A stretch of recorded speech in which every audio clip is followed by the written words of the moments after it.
Right, here's the breakdown of my last leg session in the gym. First, always starting running, 5 minutes around, well, whatever suits you, but usually don't go over 10 minutes, and I'm usually around a speed of 10k. Quick dynamic stretching, get everything moving. I usually keep that to around 5 minutes. Then yeah, make sure especially your adductors and abductors are warmed up.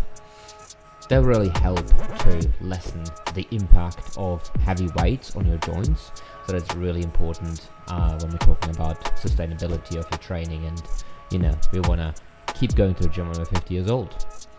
Then I'm starting with lunge walks, a great warm-up exercise too, just to get the legs going, and especially if you do heavy lunge walks later on, or something like, you know, let's say static lunge squats or something similar, it's really good to basically use the exact same exercise as a warm-up exercise to really make sure your body is ready for the weights you put on it.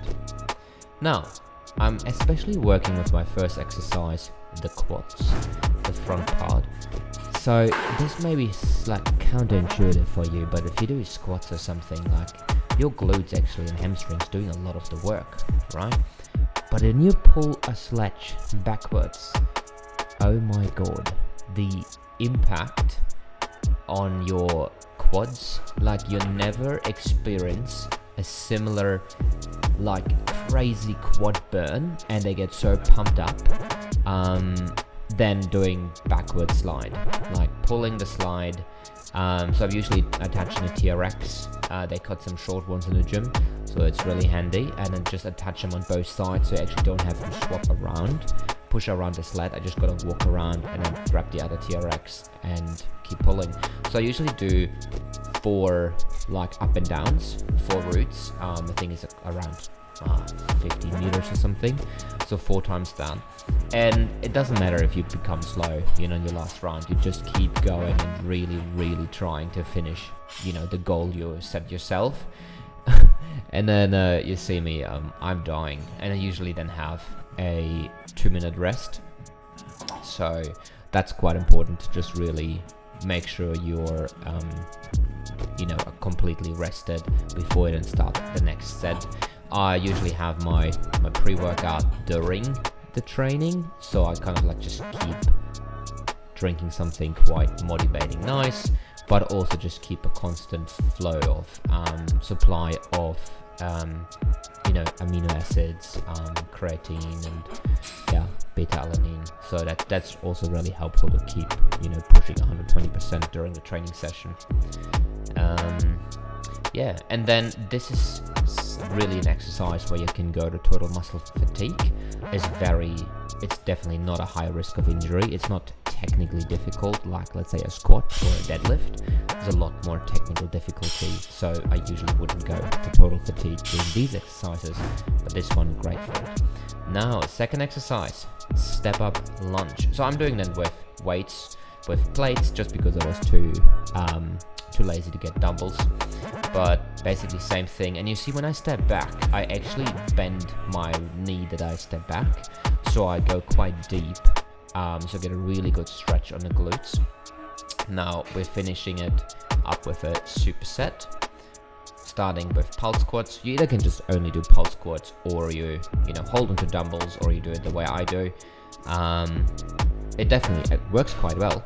And yeah, I'm doing 20 reps. So you see, I'm trying to have some explosiveness, like not just, you know, not going after a timer or just the reps. I'm like really trying to bring some dynamic movements and explosiveness, because we're using a lot more muscle fibers by doing things fast and explosive.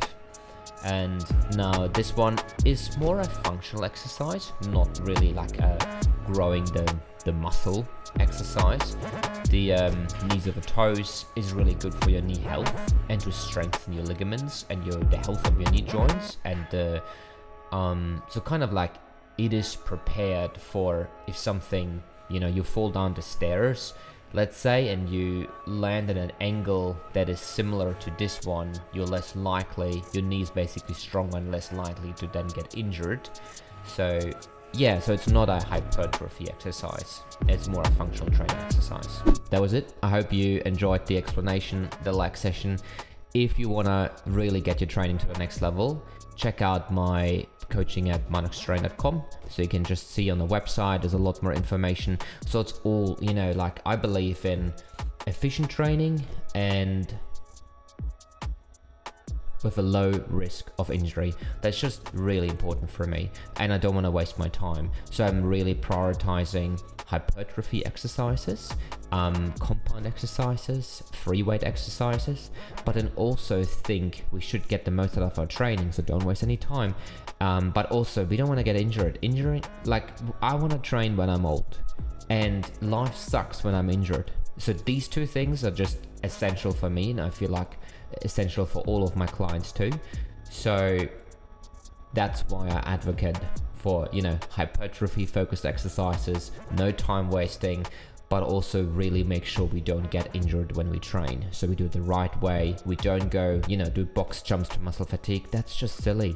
Like, you'll get injured at some point. Like, that's why I often criticize certain CrossFit exercises. But yeah, so check it out. I also have a full meal plan available. So it's basically, you choose, are you vegetarian, are you vegan, do you want to eat on a budget, what's your daily protein intake? I can suggest one, or you give me feedback and be like, oh, that's actually way too much meat, I would have rather, you know, include some fish. So I can customize it 100%.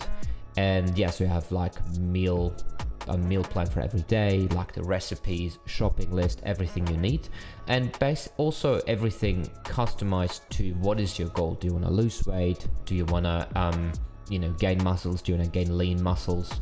How much time do you have a week to train? Do you train at home or in the gym?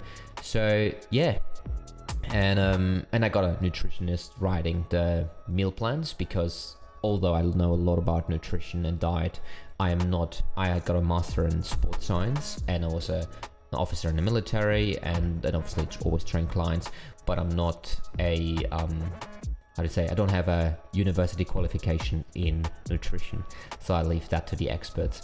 But yeah, so feel free to check it out, and I hope I see you in the next YouTube session or on the Manox Train app. And yeah, I'm excited to see your progress pictures. And if you want to see anything specific about training, like other exercises, if you got questions, write them in the comments, and I'll try to find the time to get back to you. But also that include that in my, you know, in terms of like when I plan the future content, to then maybe, you know, pick up some of the questions. And yeah, all right, bye bye. Oh, I gotta go to the gym now, actually. It's I have to look up, I always forget what I'm training, so I kind of have to look up what I trained, the footage I took from the previous days, and then I see exactly what I'm what's on for today. I'm terribly unorganized myself. I organize the training for my clients, but for myself I'm terribly unorganized. All right, see you in the next video.